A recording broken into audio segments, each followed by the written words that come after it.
पत्रकार दिनानिमित्त कर्जत विधानसभा मतदारसंघातील पत्रकार यांचा सन्मान सोहळा आमदार महेंद्र थोरवे यांच्या माध्यमातून आयोजित करण्यात आला।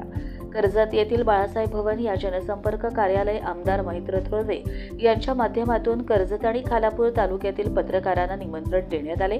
यावेळी दोन्ही तालुक्यातील 50हून अधिक पत्रकार उपस्थित होते। सुरुवातीला आमदार थोरवे यांनी सर्व पत्रकारांना डायरी आणि पेन तसेच गुलाब पुष्प देऊन पत्रकार दिनाच्या शुभेच्छा दिल्या।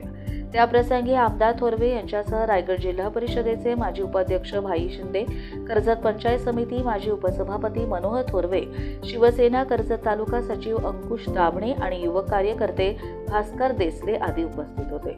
पत्रकारांच्या वतीने संतोष पेरणे यांनी दर्पणकार बाळशास्त्री जांभेकर यांच्या कार्याचा आढावा घेतला। तसेच पत्रकारांच्या प्रमुख मागण्यांचा उहापोह आपल्या भाषणात केला। नैना प्रकल्प आपल्या मतदारसंघात येत आहे आणि सिडको देखील येणार आहे।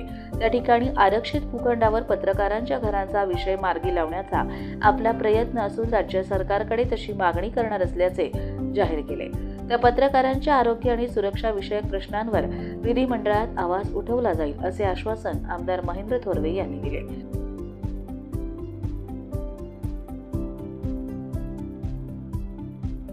Bureau report, Karjat live.